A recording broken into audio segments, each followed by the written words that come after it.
Well, hello everybody. I feel like it's been forever since I've made one of these videos where I just sit here and talk about a topic or an update or whatever, and I felt like it was time. I just needed to do it, and this seemed to be the perfect time, especially right after the World Tour. And I want to congratulate Eric, GTR3123, for getting podium, for getting third place for the Manufacturer Series for the World Tour. That's awesome. A fellow CNF member. It felt really good watching. And also congratulations to Doodle and Lightning, and it was Tigny Racing. All you guys did awesome. It was really fun to see everybody there, and it must have been an honor to have been included in that. So I really had a lot of fun watching it. Now, however, with watching this stuff, I was able to pick up a few things with the new update, because in the World Tour, they were running a different version of Gran Turismo than we currently have, which is the next update that's coming out, should be coming out later this week.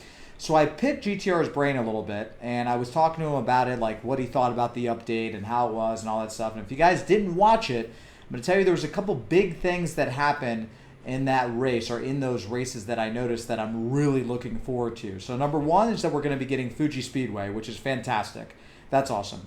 Number two is the penalty system. We're going to talk about that first. The penalty system has now changed. So if you're looking at this road like it is right now, pay attention. Just looking at this. To the left and to the right, there's going to be two arrows, two yellow arrows that are going to be somewhere on the track. When you cross those arrows, why do I keep saying errors? Arrows. Got it. Okay, so when you cross those arrows, if you have a 1-2 second penalty, whatever it is, the car's automatically going to ghost, and you're going to burn that penalty off. You can't control it. It's just going to do it for you, which is fantastic. So now there's going to be a new element to the game where if you see someone has a 1 second penalty in front of you, you're going to have to move out of the way, because you know that person's going to automatically have to burn that penalty off, and you're going to gain that position. That's awesome. So instead of what everyone else has been doing, you get like 4 or 5 seconds worth of penalties, you burn the penalty right before the finish line. That's what everyone's been doing since the penalty system has come out. So now it's going to be awesome. So it's going to be doing it per lap. And I think it's going to be a lot more competitive that way. And it's going to be different in a fun way. And GTR said that he loved it. So good news about that. I think it's fantastic that they've done this. And it's weird because I did mention this on one of my streams a while ago, and I wanted them to start doing automatic penalty burning. And this is a fantastic idea, because it just seems to make sense that you're burning it off the next lap opposed to waiting 7 or 8 laps and burning all your penalties right there. I do like this idea. Number two is I talked to GTR, and he said that there was a physics change. Like the game didn't feel the same. Like when he was driving, maybe the cars were more grippy. And remember, it was all Group 3 racing for the most part. There was N500 and stuff too, but I'm referring to the Group 3 racing. He was saying that it did feel different, like it felt better. And that is awesome news. So they might be doing a physics change slightly.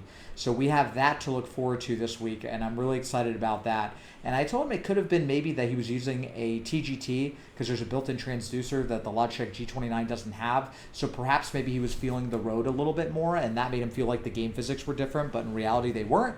So we'll see. We'll see on the physics change, but I'm really looking forward to the game feeling a bit more refined when this update comes out, because we are getting new cars. Like I said, we are getting that new track, so it would make sense that they're doing a slight physics change.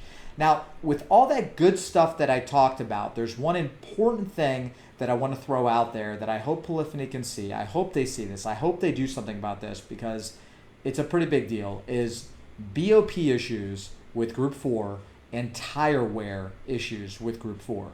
These are two major issues, and if they decide to go into regionals and the World Final and use Group 4 and these issues aren't fixed, it's going to be pretty obvious which manufacturers will be the best, because it's a clear advantage. And I'm going to show you why.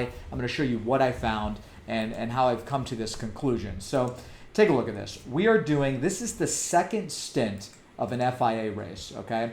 The second stint, this is super soft tires. Take a look at the bottom left of your screen right there. This is the Honda NSX, right? So super soft tires, 5 laps that he did. He pitted on lap 5. Everybody pitted on lap 5. And this is 5 laps in. Look at those tires. He's what? Over 50% on 4 racing super soft tires. Now keep in mind, you all should know this. It goes racing super soft is the best, soft, and then you go racing mediums. Racing mediums were the least that you could do on this race, super softs being the max. Now here's the problem. Look at these super softs. You see this? Look at the difference here. And just so you know, in the first stint, it was the exact same way. The Aston Martin Super Softs were significantly more drained than the Honda. That is a massive difference, but we're not done. I'm just trying to say that the balancing with tire wear is off. Now, I don't drive like a maniac. I don't slide around and drift around turns. I drive pretty smooth. So when you see the Dodge Viper that I'm using, you're going to get a better idea of what I'm saying. So look at his tires, look at the Mercedes. All these guys are running super softs. This is even better. This is fine. This is more believable, right? Like maybe it's more believable. Maybe there could have been a couple rough turns or whatever. This is just completely ridiculous. This doesn't make any sense. So let's go down more. The Alfa Romeo does pretty well. Pretty fair in comparison. Looks like maybe he could have slid out a little bit more, but still not too dramatic. Let's take a look at this right here. Once again, completely OP. This is a Toyota. Look at that tire wear. Look at this right here, and look at this. The Toyota and the Honda, I mean, this is even better than the Honda almost. Look how good that tire wear is. All racing super softs. Now, here I am, racing softs on this stint. The first stint, I did racing mediums. I did racing mediums because I wanted to see, because I knew that the Viper was going to wear tires pretty bad. So I did racing mediums, and I was about 50% on the first stint. Look how bad my tires are on softs. That's not even super softs, okay? And you'll notice, look at this right here. He's got the Corvette right here on racing mediums right there. And even his racing mediums, you could see he did pretty well, but that's still a lot of wear. Because look at the racing mediums, okay? Take a look at that. Now look at the super softs. Mediums, super softs. Do you see how close that is? And I tracked this race, just so you know. I was watching Will to Be Weird. Nothing weird happened here.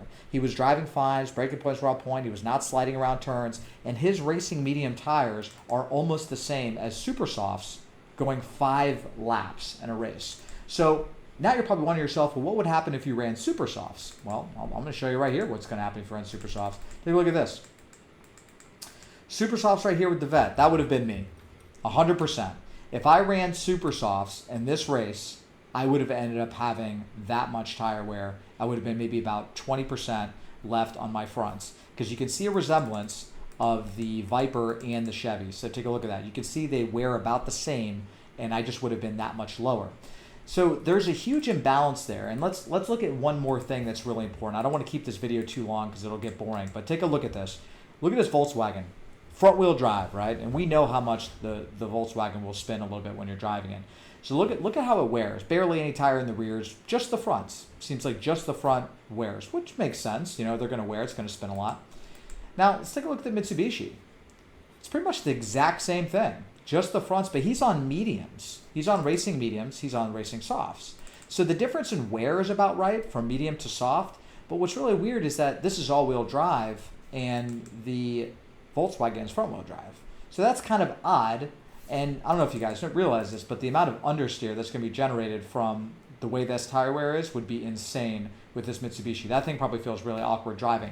So before I'm done with this video, I want to go back in time a little bit, and I want to show you something. Because some of you guys are probably curious what my tire wear looked like when I had racing mediums on. So I'm going to show you that. So let's go to the Viper. Okay, so right here. So this was my tire wear with racing mediums, okay?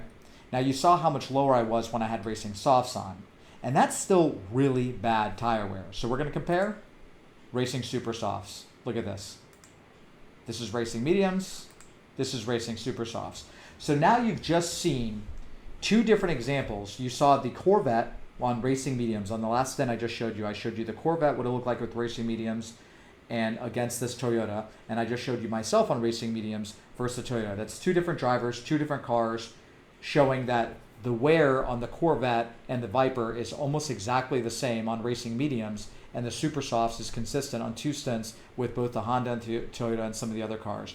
So there's obviously an advantage using certain manufacturers that wear less. So that means, you know, you're going to be getting on an average of about a second faster per lap having super softs on versus mediums, because the tire wear doesn't seem to be a factor.